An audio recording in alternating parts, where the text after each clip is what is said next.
So what is a capacitor? That is capacitance.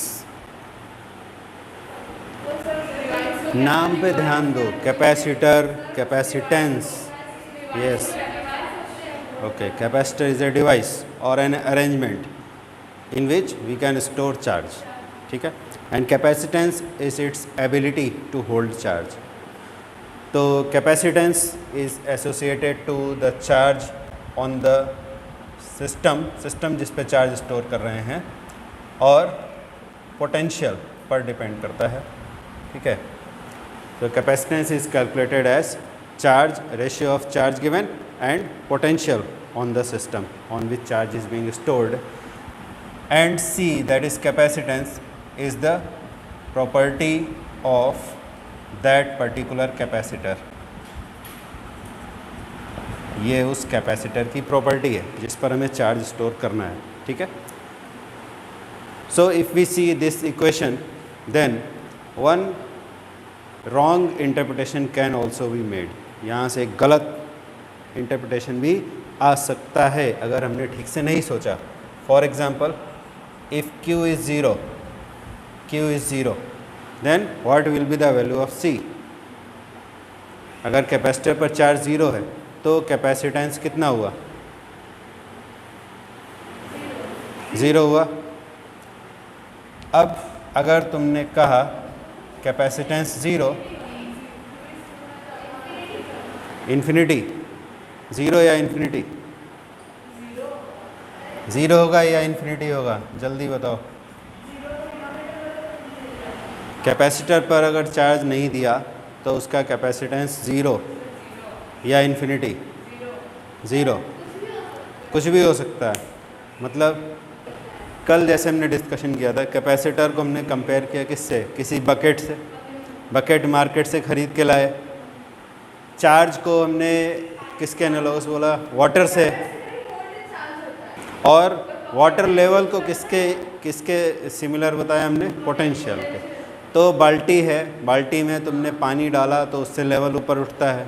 ठीक है. यहाँ क्या किया? पानी नहीं डाला, लेवल भी ऊपर नहीं उठा, तो कैपेसिटेंस क्या हो गया? मतलब बाल्टी का कैपेसिटी ज़ीरो हो गया क्योंकि तुमने उसमें पानी नहीं डाला. How strange. हाँ, yes, ability to hold charge. अगर तुमने बाल्टी में पानी नहीं डाला, उससे उसकी एबिलिटी थोड़ा ही ख़त्म हो गई.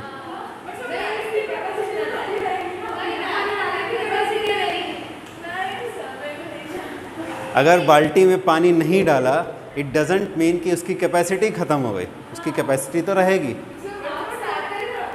एबिलिटी टू होल्ड चार्ज रहेगा. तुमने चार्ज नहीं दिया तो उससे क्या फ़र्क पड़ता है? यस, फार्मूला से ये बोल सकते हैं कि जब तक हम बकेट में पानी डालेंगे नहीं, हमें पता नहीं चलेगा कि उसकी कैपेसिटी कितनी है.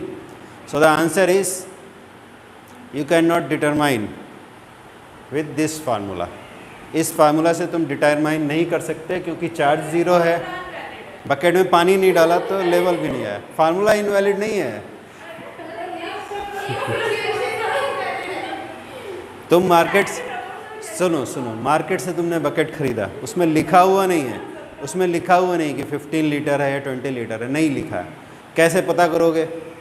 पानी भरोगे उसमें, है ना. कुछ मेजर्ड वैल्यू, सपोज़ 1 लीटर करके 15 लीटर अगर भर गया, मतलब इसकी कैपेसिटी 15 लीटर है. ठीक है. तुमने पानी डाला नहीं, इट डजेंट मीन कि उसकी कैपेसिटी नहीं है. बस हमें पता नहीं चलेगी. We are not able to determine. जब तक हम पानी भरेंगे नहीं, हमें पता नहीं चलेगा कि कैपेसिटी कितनी है. बट कैपेसिटी ज़ीरो हो जाएगी ऐसा बोलना गलत है. ज़ीरो नहीं होगी. It cannot be determined. ठीक है. तो अगर charge given on the capacitor is zero, it capacitance does not become zero. There is capacitance but we are not able to determine what is the capacitance. कितनी capacity है ये हमें पता नहीं चलेगा. ठीक है. क्योंकि अगर फार्मूला से भी जाओ तो फार्मूला भी सही है, फार्मूला गलत नहीं है. क्योंकि अगर चार्ज ज़ीरो है तो पोटेंशियल भी तो ज़ीरो है. And 0/0 is indeterminate. वो ज़ीरो नहीं होता है. ठीक है. क्यों नहीं होता है वो भी समझो. न्यूमरेटर अगर ज़ीरो हो तो क्वांटिटी क्या हो जाती है? ज़ीरो. डिनोमिनेटर ज़ीरो हो तो क्या हो जाती है? इन्फिनिटी. तो यहाँ पे दोनों बातें हैं. ज़ीरो से लेकर इन्फिनिटी तक कुछ भी हो सकता है. We are not able to determine. That's why this is called indeterminate. Indeterminate means zero से लेकर इन्फिनिटी, मतलब कुछ भी हो सकता है. Indeterminate, we cannot determine. ठीक है, जब तुमने बकेट में पानी डाला ही नहीं, तुम पता नहीं कर सकते कि कितना होगा. It may be anything because we do not no.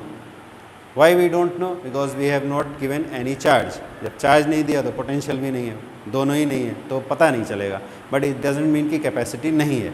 ये एग्जाम में आता है क्वेश्चन. अगर charge on the capacitor is zero, then what will be its capacitance? Then you will write it cannot be determined if the charge is zero. किसी system का calculate करना है तो हमें क्या पता करना पड़ेगा कि उसको चार्ज कितना दिया है. Q बाई वी है ना, कितना चार्ज दिया और कितना पोटेंशियल है, दोनों अगर हमें मालूम है तो ही कैपेसिटेंस कैलकुलेट हो सकता है. ठीक है, तो सपोज़ एक हम आइसोलेटेड स्फेरिकल कंडक्टर ले लेते हैं. आइसोलेटेड मतलब ये किसी से कनेक्टेड नहीं है, मतलब इस पे ना तो चार्ज कहीं से बीच में आ रहा है ना कहीं जा रहा है. एक बार जो चार्ज दे दिया वो उतना ही रहेगा. और कंडक्टर है. कंडक्टर होने से क्या होगा, अगर अंदर चार्ज दिया भी है तुमने तो वो सब कहाँ चला जाएगा, कहाँ चला जाएगा? सरफेस पर चला जाएगा. ठीक है, बाहर क्या US चला जाएगा पढ़ाई करने, सरफेस पे आ जाएगा. तो सपोज़ O इसका सेंटर है और R इसका रेडियस है. ठीक है, तो इस पर हम कितना चार्ज दे सकते हैं, यानी कि इसका कैपेसिटेंस पता करना है कितना होगा. सपोज़ हमने Q चार्ज दिया तो इसका सरफेस पर पोटेंशियल हुआ मान लो V. ठीक, तो अगर Q और V हमें पता हो तो हम C निकाल लेंगे Q बाई V करके. ठीक है, तो सरफेस पर कितना पोटेंशियल होगा ये कैसे पता चलेगा? तो अगर याद करो तो हमने पढ़ा था गॉस लॉ में दैट कि एक स्फेरिकल कंडक्टर अगर है then it acts like a point charge which is placed at the centre. Electrostatic point of view से भले ही एक सॉलिड स्फेयर हो बट ये एक पॉइंट चार्ज के जैसे बिहेव करता है. भले ही चार्ज ऐसे फैला हुआ हो, डिस्ट्रीब्यूटेड चार्ज हो, still it behaves as a point charge and the point charge is placed at the centre. तो भले ही यहाँ Q फैला हुआ है but electrostatic point of view से अगर सोचें तो प्लस Q पॉइंट चार्ज अगर O पे रखा है तो R डिस्टेंस पर कितना पोटेंशियल होगा. ठीक है, तो क्या लिखेंगे? Potential at the surface, potential at the surface of the sphere या स्फेरिकल कंडक्टर. ठीक है, स्फेरिकल कंडक्टर कितना पोटेंशियल होगा? K Q by R. Point charge से R डिस्टेंस पर इतना पोटेंशियल होता है. ठीक है, K की वैल्यू अगर लिख देते हैं that is electrostatic constant 1/4πε0 Q by R. इतना पोटेंशियल हुआ और चार्ज हमें पता है Q चार्ज हमने दिया है. देयरफॉर कैपेसिटेंस इसका कितना हो जाएगा? ये एक सिंपल एग्जांपल है ये समझने के लिए कि अगर हमें चार्ज और पोटेंशियल की वैल्यू पता है तो हम कैपेसिटेंस कैलकुलेट कर सकते हैं. तो C equal to Q by V. तो यहाँ पे वैल्यू सब्सिट्यूट करेंगे Q और V दोनों की, तो हमें मिलेगा 4πε0 R. This will be the capacitance. 4πε0 ये सभी न्यूमेरिकल कॉन्स्टेंट्स हैं, ये किसी भी सिस्टम में क्या हो रहा है उससे इन्हें कोई मतलब नहीं है. तो it means C is proportional to R. जितना बड़ा हम स्फेरिकल कंडक्टर ले लेंगे उतना ही ज़्यादा उसका कैपेसिटेंस हो जाएगा. ठीक है, तो इस डिस्कशन से पहले हम वापस जाते हैं गॉस लॉ में जो शीट के लिए इलेक्ट्रिक फील्ड कैलकुलेट किया था. पहले वो समझेंगे फिर यहाँ पर होगा, क्योंकि जो कैपेसिटर प्लेट्स हैं वो एक थिन चार्ज शीट के जैसे होते हैं. ठीक है, उस दिन डिस्कस किया था, दो प्लेट्स पास पास रखें तो वो थिन चार्ज शीट के जैसे होंगे. तो शीट के आसपास इलेक्ट्रिक फील्ड कितना होता है पहले हम ये डिस्कस कर लेते हैं. Electric field near charged sheet. तो इसका डेरिवेशन तो हम लोग कर ही चुके हैं, यहाँ पर उसी का थोड़ा सा एप्लीकेशन है. Electric field near charge sheet. तो अगर एक चार्ज शीट है हमारे पास, सपोज ऐसे एक चार्ज शीट है, इसके ऊपर यूनिफॉर्मली डिस्ट्रीब्यूटेड चार्ज है सपोज सिग्मा. तो इस चार्ज शीट के पास में एक पॉइंट ले लेते हैं यहाँ पर मान लो P. तो P पॉइंट पर इलेक्ट्रिक फील्ड हमने कैलकुलेट किया था गॉस लॉ यूज़ करके सिग्मा बाय 2ε0 इतना किया था. ठीक है, तो ऐसे ही अगर दो चार्ज शीट होते, सपोज़ ये हम खाली एज देख रहे हैं, शीट का एज है ये. ठीक है, थिन शीट है वो हमने ऐसे ही दिखा दिया समझने के लिए. और एक शीट है और एक शीट ऐसे ही ले लिया ये दो शीट्स हैं, इस पर चार्ज डेंसिटी है प्लस सिग्मा 1, इस पर चार्ज डेंसिटी है सपोज प्लस सिग्मा 2, और इन शीट्स के पास ये 1 और 2 दो शीट्स हैं, इनके आसपास हम कुछ पॉइंट्स ले लेते हैं। यहाँ ले लिया मान लो A, यहाँ ले लिया B और यहाँ ले लिया C। तो इन पॉइंट्स पर इलेक्ट्रिक फील्ड की स्ट्रेंथ क्या होगी, ठीक है। कैसे कैलकुलेट करेंगे, एक शीट था तो इतना इलेक्ट्रिक फील्ड था, ये हमें पता है। A पॉइंट के लिए, B पॉइंट के लिए, सबके लिए। चलो A पॉइंट के लिए पहले करते हैं। और ये जो गैप है, ये गैप नेग्लिजिबल है, ऐसा मान लेते हैं, बहुत कम गैप है, भले ही डायग्राम में ज़्यादा दिख रहा हो। और ये वाला जो गैप है ये भी बहुत कम है, जो भी डिस्टेंसेज यहाँ दिख रहे हैं दे आर वेरी स्मॉल। तो A पॉइंट पर इलेक्ट्रिक फील्ड क्या क्या क्या फिर से बोलो, क्या बोला, जो लिख लेते हैं बोलो। हाँ बोलो, यस, क्या बोला, माइनस, हाँ ओके, हाँ माइनस माइनस, अच्छा okay, only minus sigma 2 epsilon, ये आया तुम्हारे हिसाब से। चलो हम लोग कैलकुलेट करके देख लेते हैं, ठीक है। तो A पॉइंट पर इलेक्ट्रिक फील्ड पता करना है। इलेक्ट्रिक फील्ड पर प्रिंसिपल ऑफ सुपरपोजिशन एप्लीकेबल है। प्रिंसिपल ऑफ सुपरपोजिशन क्या है, electric field at a point due to a collection of charges is the resultant of individual electric fields at that point. तो यहाँ पर इलेक्ट्रिक फील्ड इन दो sheets की वजह से आएगा, प्लस सिग्मा 1 चार्ज की वजह से आएगा, प्लस सिग्मा 2 चार्ज की वजह से आएगा, इन दोनों की वजह से आएगा। तो हम उसका रिजल्टेंट देखेंगे, क्योंकि electric field is a vector quantity, then we have to see the directions कि E1 किधर होगा, E2 किधर होगा। अगर सेम डायरेक्शन होगा then they will add up, different direction है देन विल सबट्रैक्ट देम, या जो भी डायरेक्शन होगा हम लोग according to law of parallelogram या वेक्टर एडिशन के अकॉर्डिंग करेंगे। तो A पॉइंट पर इस शीट का इलेक्ट्रिक फील्ड कैसे होगा, जैसे इसको याद करो तो ऐसे इलेक्ट्रिक फील्ड शीट से नॉर्मल डायरेक्शन में रहता था, ठीक है, उस साइड में भी होगा, इस साइड में भी होगा, दोनों तरफ होगा इतना इतना electric field sigma bye 2 epsilon not. वही यहाँ पर हमें अप्लाई करना है। तो A पॉइंट पर फर्स्ट वाले शीट की वजह से इलेक्ट्रिक फील्ड कैसे होगा, पॉजिटिव चार्ज है तो अवे डायरेक्शन में होगा, यानी 1 से 1 शीट नंबर 1 से A की तरफ जाओ तो अवे डायरेक्शन ऐसे आता है, ये हो जाएगा E1। ऐसे ही सिग्मा 2 का इस पॉइंट पर इलेक्ट्रिक फील्ड ये पॉजिटिव है, A पॉइंट पे जाते हैं शीट से अवे डायरेक्शन में, यानी कि E2 भी इसी डायरेक्शन में आएगा। समझ में आ गई बात, दोनों शीट्स की वजह से जो इलेक्ट्रिक फील्ड होगा वो सेम डायरेक्शन में आएगा। It means the net field E अगर है तो उसका magnitude will be the addition of magnitude of both of these fields, क्योंकि एक ही डायरेक्शन में है। तो E यानी कि नेट इलेक्ट्रिक फील्ड, अगर EA अगर हम लिखें इलेक्ट्रिक फील्ड एट A तो क्या हो जाएगा, E1 प्लस E2 दोनों ऐड हो जाएंगे। तो E1 कितना होगा, सिग्मा 1 बाय 2 एप्सिलॉन नॉट, और E2 कितना होगा, सिग्मा 2 बाय 2 एप्सिलॉन नॉट, ये आ जाएगा। तो 2 एप्सिलॉन नॉट को कॉमन ले लेते हैं तो थोड़ा ईजी दिखने लगेगा, sigma 1 plus sigma 2 by 2 epsilon naught, ठीक है। माइनस तब आता है अगर चार्ज डेंसिटी नेगेटिव होती, ठीक है, चार्ज डेंसिटी नेगेटिव होती। और दूसरी बात है, जब भी हम इलेक्ट्रिक फील्ड लिखेंगे तो चार्ज का साइन तभी लेते हैं जब वेक्टर फॉर्म में लिखते हैं, ठीक है। वेक्टर फॉर्म में अगर लिखते हैं तो ही चार्ज के साथ साइन लिया जाता है। सिग्मा क्या है, चार्ज ही तो है, चार्ज पर यूनिट एरिया। तो इसलिए ये एक्सप्रेशन सही नहीं था, इसमें माइनस की ज़रूरत नहीं थी, किसी वजह से आ गया होगा। तो ये EA हमने निकाला। सिमिलरली अब EB की वैल्यू बताओ, ये तुम लोग बताओगे पूरा EB कैसे कैलकुलेट होगा। चलो EB इसी तरह से जैसे EA हमने कैलकुलेट किया है, EB की वैल्यू बताओ। नहीं जल्दीबाजी नहीं करो, करके देखो, जैसे हमने अभी किया ना, करो अपनी कॉपी में बनाओ, फ़ोटो बनाओ और करो। हाँ फ़ोटो बनाओ, चित्र विधि से हल करें। डायरेक्शन देखो, फर्स्ट वाले शीट का किधर होगा, सेकंड वाले शीट का किधर होगा, और अगर सेम डायरेक्शन में आ रहे हैं तो ऐड कर दो, अपोजिट आ रहे हैं तो उन्हें सब्ट्रैक्ट कर दो। एक फील्ड आया ना, क्या आया, करेक्ट है, करेक्ट है, करेक्ट है, करेक्ट है। सिग्मा 1 माइनस सिग्मा 2 होगा या सिग्मा 2 माइनस सिग्मा 1 होगा, दैट डिपेंड्स कि सिग्मा 1 और सिग्मा 2 में से बड़ा कौन है, ठीक है। तो यहाँ पर क्योंकि स्पेसिफाई नहीं किया था हमने, इसलिए तुम sigma 1 minus sigma 2 by 2 epsilon भी बोल सकते हो, sigma 2 minus sigma 1 by 2 epsilon naught भी बोल सकते हो, दोनों ही सही हैं। लेकिन अगर हम स्पेसिफाई कर देते हैं लेट, इफ़ क्या लेट कर लेते हैं, मान लो sigma 1 is greater than sigma 2, then yes electric field at B will be sigma 1 minus sigma 2 by 2 epsilon naught. अगर सिग्मा 2 बड़ा होता तो ऑब्वियसली जो फील्ड स्ट्रांग होगा, वेक्टर है ना, तो जिस वेक्टर का मैग्नीट्यूड बड़ा होगा उसी के डायरेक्शन में रिजल्टेंट आता है। तो हम क्योंकि यहाँ पे डायरेक्शन डिस्कस नहीं कर रहे हैं, इसलिए हमें ये बोलना पड़ेगा कि इसमें से कौन बड़ा है कौन छोटा है।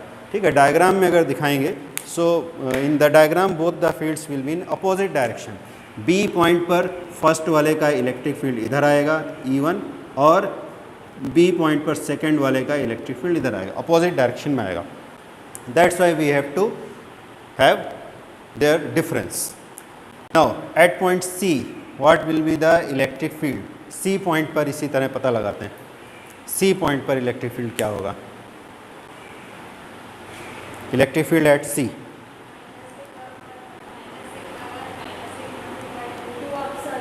नहीं माइनस फिर भी नहीं आएगा, यस हाँ माइनस फिर भी नहीं आएगा।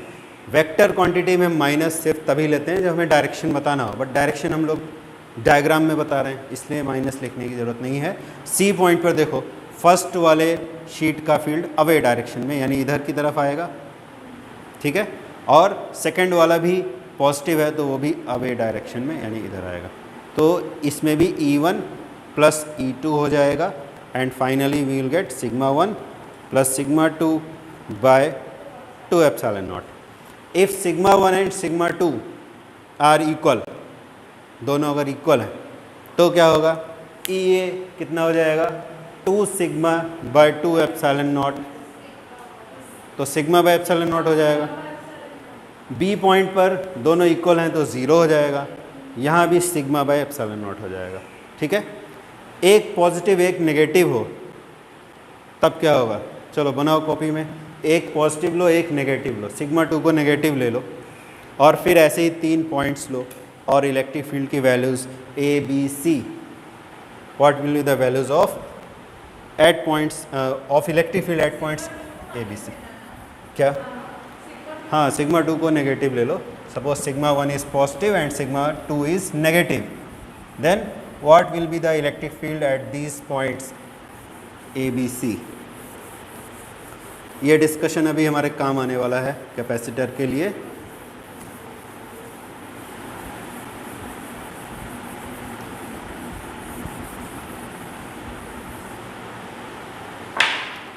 So suppose one sheet is having positive charge density plus sigma 1 and the other one has negative charge density minus sigma 2, and you have 3 points A, B and C.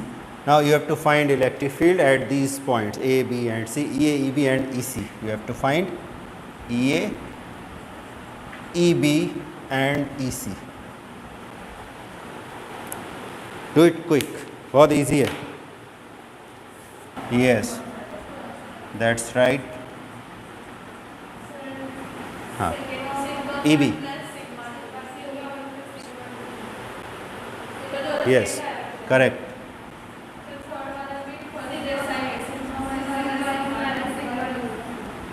बिल्कुल सही, ठीक है। And if sigma 1 and sigma 2 are of equal magnitude, ये दोनों 0 हो जाएंगे, और ये if sigma 1 is equal to sigma 2 in magnitude, अगर दोनों का मैग्नीट्यूड बराबर है तो क्या होगा, EA will become 0 and EB sigma by epsilon, ठीक है, मान लो दोनों का मैग्नीट्यूड सिग्मा है, and EC will also be 0। ठीक है, तो कैपेसिटर में ऐसा ही तो होता है, एक प्लेट पॉजिटिव और दूसरी प्लेट नेगेटिव। दूसरी प्लेट नेगेटिव तभी होती है जब हम उसे ग्राउंड करते हैं, अगर ग्राउंड नहीं करेंगे तो कोई फ़ायदा ही नहीं है पास में रखने से, है ना, पॉजिटिव नहीं रहेगी, 0 रहेगा नेट चार्ज। एक साइड में पॉजिटिव दिखाई देगा, एक साइड में नेगेटिव दिखाई देगा, but net charge will be 0। तो कोई फ़ायदा ही नहीं होगा दूसरी वाली प्लेट रखने का। तो कैपेसिटर जब भी बनाएंगे डायग्राम में तो हमेशा second plate has to be grounded, second plate को ग्राउंड करना ज़रूरी है, ठीक है।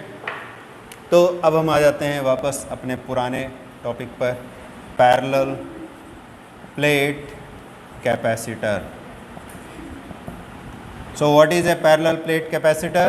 It is an arrangement of two parallel plates. Charge is given on one of the plates, positive charge is given. ऐसे अंदर नहीं दिखाना है, surface पर दिखाएंगे charge. Positive charge is given on one of the plates, and due to induction the second plate also gets charged. The inner side of the second plate will become negative, the outer side will become positive. Then we will ground it, or you can say we can earth it. Then the net charge on the second plate becomes negative. Due to presence, उधर भी बना सकते हैं but हमने बाहर की तरफ बनाया, ऐसे ऐसे बना सकते हैं। चलो ऐसे बना लो, ऐसे बना लो, सरफेस पे रहता है चार्ज, ठीक है, ऐसे बना लो। अंदर नहीं बना रहे बिकॉज कंडक्टिंग प्लेट है, तो हम ये नहीं बोलेंगे कि अंदर चार्ज है सरफेस पे, ठीक है। तो ये बन गया कैपेसिटर, बट कैपेसिटर तभी कैपेसिटर होगा जब सेकंड प्लेट को हम ग्राउंड करेंगे, ठीक है। ग्राउंड किए बिना कैपेसिटर, पैरेलल प्लेट कैपेसिटर नहीं बनेगा। तो बस इसकी जितनी कैपेसिटी होगी उतना चार्ज स्टोर करेगा तो भी करेगा, but due to presence of negative charge in the proximity of first plate its potential decreases and hence we can store more charge on the first plate. तो अब हम इस अरेंजमेंट का कैपेसिटेंस कैलकुलेट करते हैं। Let the distance between the plates is d। So how to calculate potential difference between the plates, इसमें हम वही अपना रिलेशन यूज़ करेंगे, पोटेंशियल डिफरेंस और इलेक्ट्रिक फील्ड वाला। Electric field is delta v by delta r, ये relation में पढ़ा था। Delta v by delta r को क्या बोलेंगे? Potential gradient, change in potential with respect to distance, ठीक है। तो दोनों प्लेट्स के बीच में फॉर दिस केस, यानी for the case of parallel plates, for the case of parallel plate capacitor,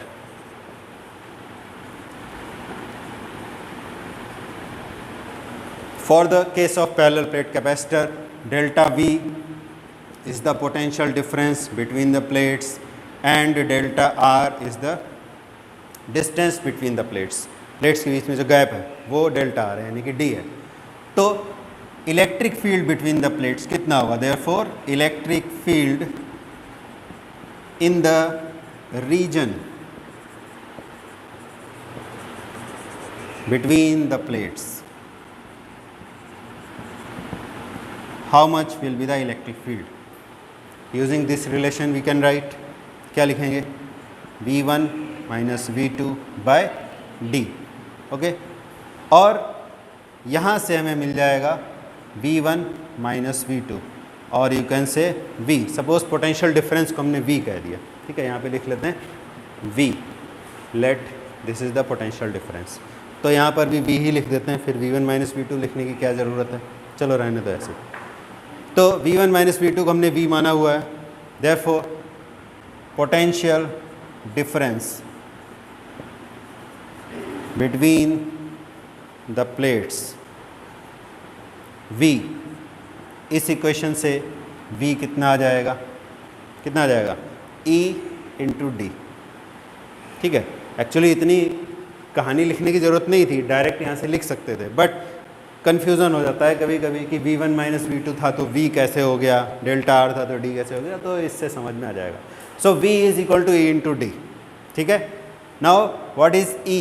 E is the electric field between these plates. यहाँ इस रीजन में जो इनके बीच वाली खाली जगह दिख रही है, प्लेट्स के बीच में कोई रंगीन पेन नहीं है, ये है ना ग्रीन, यहाँ जो इलेक्ट्रिक फील्ड होगा, this will be the direction of electric field, positive से नेगेटिव की तरफ, ठीक है। तो ये जो इलेक्ट्रिक फील्ड है प्लेट्स के बीच में, ये हम अभी थोड़ी देर पहले ही इसके बारे में बात कर चुके हैं। Electric field between the plates when one plate is positive and the other one is negative, अभी कैलकुलेट किया था। और कैपेसिटर में क्या होता है, जितना चार्ज इधर आता है उतना ही चार्ज इधर आता है सेकेंड प्लेट पे, ठीक है, क्योंकि इनके बीच में गैप बहुत कम होता है, प्लेट्स बिल्कुल एक जैसी होती है, इसीलिए सेम नेचर का नेगेटिव चार्ज यहाँ हमें मिलेगा. So if these are the charge densities on these plates, one is positively charged, other one is negatively charged, then what will be the magnitude of this electric field? We have already discussed. अभी अभी किया था, कितना आया था, कितना आया था इलेक्ट्रिक फील्ड, अभी कैलकुलेट किया था ना. दो प्लेट्स के बीच में एक पॉजिटिव एक नेगेटिव है, तो बीच में कितना इलेक्ट्रिक फील्ड आया, सिग्मा बाय एप्सिलॉन नॉट, है ना. तो वो वैल्यू यहाँ लिख देंगे, therefore sigma by epsilon not into D. ये हमारा आ गया पोटेंशियल डिफरेंस. ठीक है, potential difference is known. Charge plates पे कितना है वो भी पता है, कितना चार्ज दिया है हमने वो भी मालूम है. So we can calculate the capacitance. Therefore capacitance of the parallel plate capacitor difference, and now we can calculate capacitance. Therefore capacitance of this arrangement. What is this arrangement called? Parallel plate capacitor. Parallel plate capacitor का capacitance क्या होगा, Q by we. Okay, तो Q by we की value यहाँ लिख देते हैं sigma D, और एप्सिलॉन इधर आ गया. And what is sigma? Sigma is charge density, यानी कि Q by A, charge per unit area. What is A? A is the area of the plates. Okay, A is the area of the plates. So sigma will be Q by A, charge per unit area. Suppose यहाँ पे Q charge दिया था हमने, ये Q charge यहाँ से ऐसे दिया था, तो चार्ज डेंसिटी क्या हो जाएगी, Q बाय A. तो यहाँ पर देखो क्या हो जाएगा, Q तो डिवाइड हो जाएगा, and what do we get? Epsilon naught A by D. This is the capacitance of the parallel plate capacitor. Epsilon naught A by D आ गया. यहाँ से हमें क्या इंफॉर्मेशन मिलती है, C is proportional to A and C is proportional to 1 by D. Area of the plates अगर बढ़ा देंगे तो कैपेसिटेंस बढ़ जाएगा, डिस्टेंस बिटवीन द प्लेट्स कम कर देंगे तो कैपेसिटेंस बढ़ जाएगा. ठीक है, क्योंकि डिस्टेंस बिटवीन द प्लेट्स कम कर देने से क्या होगा, पोटेंशियल डिफरेंस और कम हो जाएगा, तो उससे क्या होगा, कैपेसिटेंस बढ़ जाएगा. ठीक है, कैपेसिटेंस का यूनिट होता है फैरड, मालूम है ना. Unit of capacitance is farad. इसको क्या पढ़ते हैं, फैरड. बट फैरड बहुत बड़ा यूनिट होता है. Farad is a huge values हैं, वो हैं मिली फैरड एंड माइक्रो फैरड. तो मिली और माइक्रो का मतलब तो पता ही होगा, पता है ना, जल्दी बोलो. बोलोगे ही नहीं तब तक लिख दिया जाएगा. तो 10⁻³ फैरड, 10⁻⁶ फैरड, इनसे हमारा काम चल जाता है. और ये जो कैपेसिटर है, जैसे फ़ैन में तो इतने बड़े हैं, AC का इतना बड़ा सा रहता है, हमारे मोबाइल फ़ोन में, घड़ियों में, इन सब में भी कैपेसिटर्स का यूज़ होता है. बट ये सेमी कंडक्टर डिवाइसेस होते हैं, सेमी कंडक्टिंग मटेरियल से बनाए जाते हैं. और ये जो कैपेसिटर फ़ैन वगैरह में लगे, इनमें दूसरे मटेरियल यूज़ किए जाते हैं, जैसे मेटालिक. हम अभी तक कैपेसिटर पढ़ रहे थे, मेटालिक स्ट्रिप होता है. ठीक है, तो इनमें वैसे ही होते हैं, मेटालिक स्ट्रिप होते हैं, और डिफरेंट मटेरियल से बनाए जा सकते हैं कैपेसिटर्स. सबसे इम्पॉर्टेंट है इसमें जानना, एक कैपेसिटर होता है वेरिएबल कैपेसिटी वाला. ठीक है, जिसको शॉर्ट में वेरी कैप बोल सकते हैं, वेरिएबल कैपेसिटेंस जिसका होता है. ठीक है, वेरिएबल कैपेसिटेंस वाले कैपेसिटर बनाने के भी बहुत से तरीके हैं. एक तरीका होता है कि ऐसा कुछ अरेंजमेंट करो कि प्लेट्स के बीच का डिस्टेंस कम या ज़्यादा कर सकें, because capacitance depends on the distance between the plates also. ठीक है, तो ये डिस्टेंस को कम या ज़्यादा कर सकें, ऐसा कुछ अरेंजमेंट कर देते हैं. या प्लेट के सामने जो दूसरी प्लेट का एरिया आ रहा है उसको कम ज़्यादा कर सकते हैं. कैसे, एक प्लेट ऐसे रखा है, एक प्लेट को ऐसे घुमा देंगे, तो जो एरिया सामने आ रहा है बस उतना ही एरिया कैपेसिटेंस में काउंट होगा, जो इधर बाहर निकला हुआ है ये काउंट नहीं होगा कैपेसिटेंस के लिए. तो इस तरह के कैपेसिटर बनाए जा सकते हैं, इनको वेरिएबल कैपेसिटी कैपेसिटर बोल सकते हैं. और एक तरीका भी होता है, वो ये है कि हमारा जो कैपेसिटेंस आया है that is epsilon not A by D. अगर हम यहाँ पर, इधर क्या था, कैपेसिटर प्लेट्स के बीच में गैप था, वैक्यूम था, अगर इस वैक्यूम में हम कोई मटेरियल डाल दें, ऐसा मटेरियल जिसकी परमिटिविटी फ्री स्पेस की परमिटिविटी से ज़्यादा हो, यानी कि अगर यहाँ पर कोई मटेरियल डाल दें, if there is a medium between the plates के बीच में अगर हमने कोई मीडियम डाल दिया, देन एप्सिलॉन नॉट नहीं रहेगा, पता ही है तुम्हें, वहाँ पे एप्सिलॉन हो जाएगा, परमिटिविटी ऑफ दैट मीडियम, ठीक है। और परमिटिविटी ऑफ मीडियम अगर एप्सिलॉन नॉट से ज़्यादा है, वैक्यूम से ज़्यादा है, तो क्या होगा, कैपेसिटेंस इंक्रीज़ हो जाएगा। तो ऐसा एक अरेंजमेंट किया जाता है कि यहाँ पे एक मटेरियल का स्लैब रहेगा, उस स्लैब को, ये पुराने ज़माने की टेक्निक बता रहे हैं, एकदम इनिशियल आइडिया, क्योंकि भले ही अभी टेक्नोलॉजी डेवलप हो गई है बट साइंस तो वही रहती है, साइंस में तो चेंज नहीं होता है। तो क्या आइडिया है कि यहाँ पर हम एक मटेरियल डालेंगे जिसकी परमिटिविटी वैक्यूम से ज़्यादा हो, तो क्या होगा, सी की वैल्यू बढ़ जाएगी, और उस मटेरियल को जब हम बाहर निकाल लेंगे तो फिर से वैक्यूम हो जाएगा, फिर परमिटिविटी घट जाएगी, ठीक है।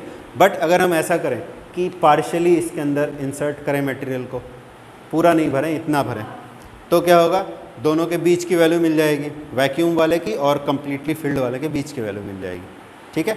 तो ऐसा अरेंजमेंट कर सकते हैं, इधर एक मटेरियल डाला और इधर उसमें एक रस्सी बांध दिया, ऊपर पुली के ऊपर से धागा ला के इधर लगा दिया। मान लो यहाँ पे हमने एक मटेरियल का स्लैब डाल दिया, ठीक है, ये काला स्लैब डाल दिया और इसमें ऐसे एक रस्सी बांधी और एक पुली के ऊपर से रस्सी को लेके गए और इधर हमने एक नॉब लगा दिया, ये नॉब है, इस नॉब को हम रोटेट कर सकते हैं।